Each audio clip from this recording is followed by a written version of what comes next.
Il y a fort longtemps, dans les lointaines contrées d'Uldavie, se trouvait un triste village, touché par un mal étrange.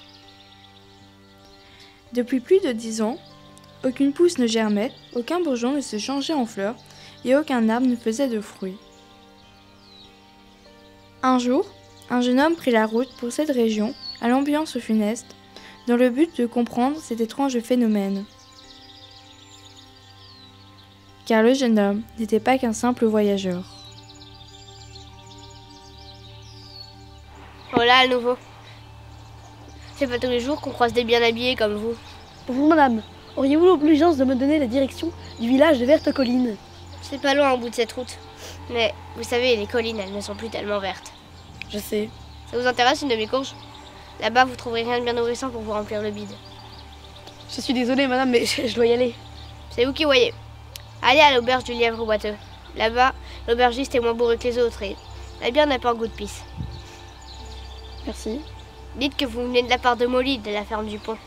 Merci beaucoup. Et c'est comment qu'on vous appelle, vous?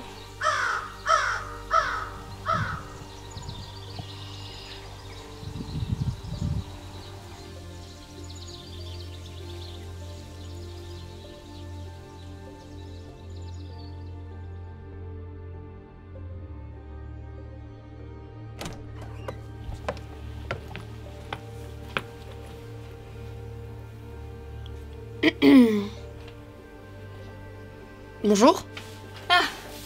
Un client. Ça change. J'imagine.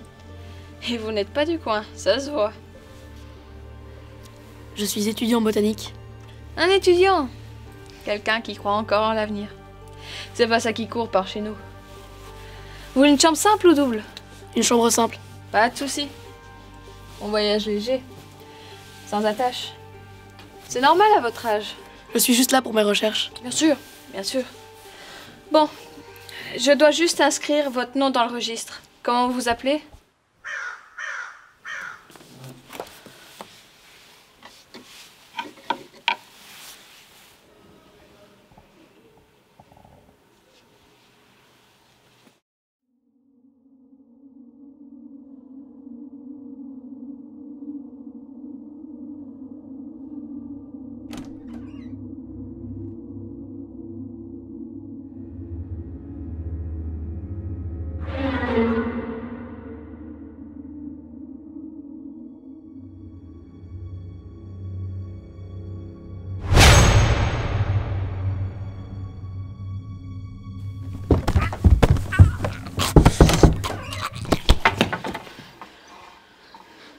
Ça va le jeune homme?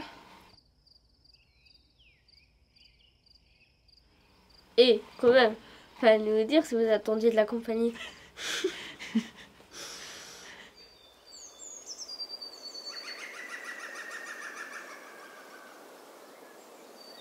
C'est lui dont je te parlais. Excusez-moi mesdames, est-ce que je pourrais avoir la direction de la forêt?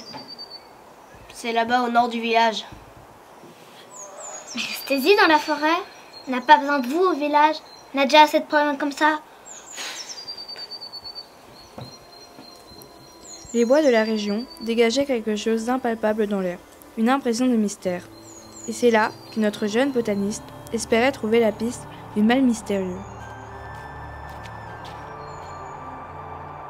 C'est ce lichen qui pousse partout.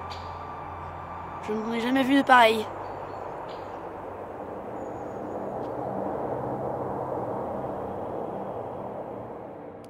C'est normal, ça, c'est le vent. Mais non, ce sont les crônes, Les crônes? les sorcières de la forêt. Elles soupirent. C'est une légende du coin. Bah, c'est juste des histoires pour les gosses. Non, les sorcières soupirent qu'elles sont insatisfaites. Insatisfaite? Il y a quelques années, un fermier de la région et sa femme attendaient un enfant. Malheureusement, étant trop fragile, la femme est tombée malade. Le docteur du village ne savait que faire. Ils étaient désespérés. C'est alors que le fermier est allé rendre visite au vieux mage qui vit dans les montagnes, pour lui demander conseil. Le mage lui a parlé des crônes, les sorcières qui vivent cachées dans la forêt et qui ont le contrôle sur le souffle de vie. Le mage lui posa ensuite une énigme. La voici.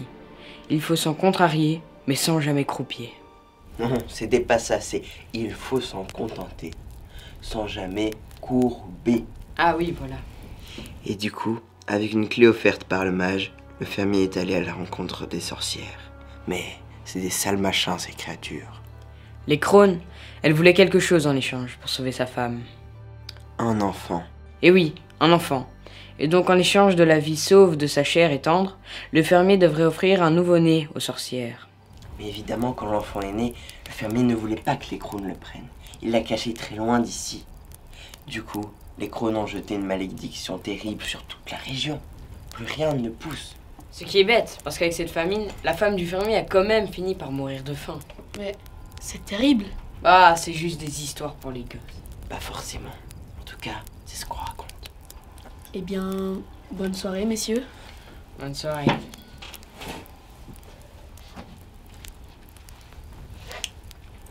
Pourquoi ça vous intéresse ces histoires? En réalité, ce qui m'intéresse, c'est la forêt et le lichen qui empêche les autres plantes de pousser. Vous savez, le fermier de l'histoire, il est encore en vie. Il est encore en vie? Oui, son nom de famille c'est... Eh oui, comme vous. Pas étonnant qu'on essaye de vous assassiner dans votre sommeil. C'est un nom qui porte la poisse. Eh bien, merci pour la bière. Elle avait pas trop un goût de pisse. Non, non, non, ça allait.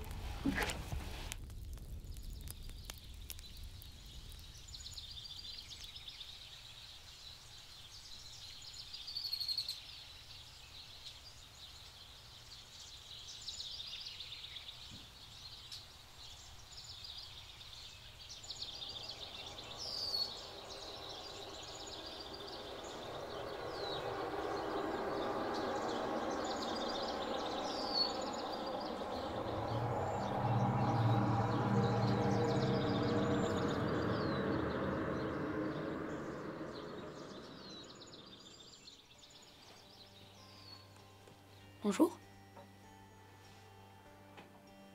Vous êtes le vieux fermier? Tout ce temps? Vous vous sentez bien? J'ai tant attendu. Pardon? Tu lui ressembles tellement.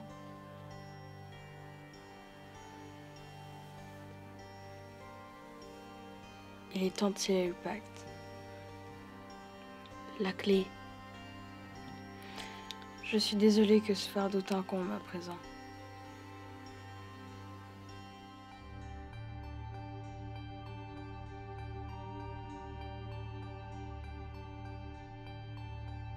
Enfoncé au plus profond de la forêt, le jeune homme espérait trouver l'antre des crônes. Mais après des heures passées à errer ainsi, il dut se rendre à l'évidence. Il était perdu. C'est immense, n'est-ce pas? Qui êtes-vous? Tu ne me reconnais pas? Je ne vous ai jamais vu. Et pourtant, tu me connais. Le mage des montagnes. Et comme ton père avant toi, tu t'en vas rencontrer les sœurs des bois. C'est cela? Je vois que tu as la clé. Oui. Et maintenant, laisse-moi te rendre ce qui t'appartient.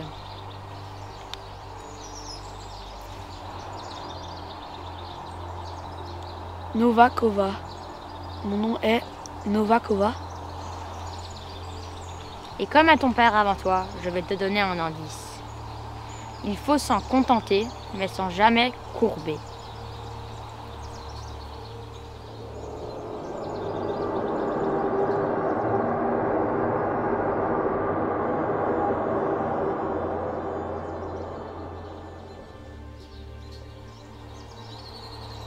Il faut s'en contenter, mais sans jamais courber. Oui. Il faut s'en contenter de peu, mais sans jamais courber, plier, un peu plier.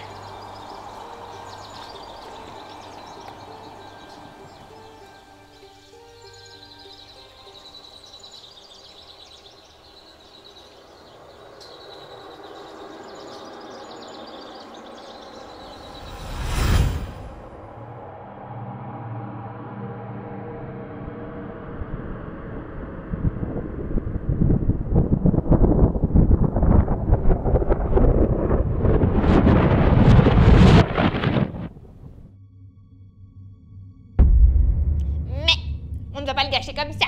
Si longtemps sans aucune viande de choix. Mais où il a traîné? On ne sait même pas. Mais la viande, je veux la savourer. Ça change trop le goût de le faire mariner. Et s'il n'était pas bon? Avec une odeur aussi pure Un délice, ça c'est sûr. Tiens, on dirait... qu'il est enfin réveillé. Quel doux fumet. C'est vous les sorcières de la forêt? Sorcière, sorcière? Quel manque de manière. Voilà un jeune homme bien téméraire. C'est vous ou pas?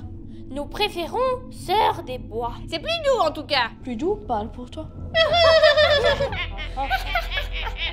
J'ai quelque chose pour vous. Un cadeau? Plutôt un fardeau. Le précieux joyau. La clé. Je suis revenu. De ton plein gré. Ça m'étonnerait. Je vous propose un marché. Et voilà, je le savais. Mais que veux-tu, mon enfant? Que vous leviez la malédiction. Notre lichen si glouton.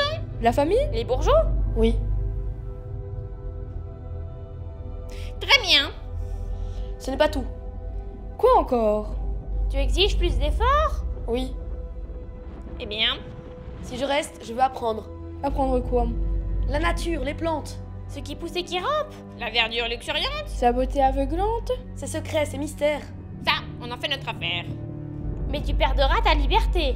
Tu erreras dans les forêts. Pour toujours et à jamais.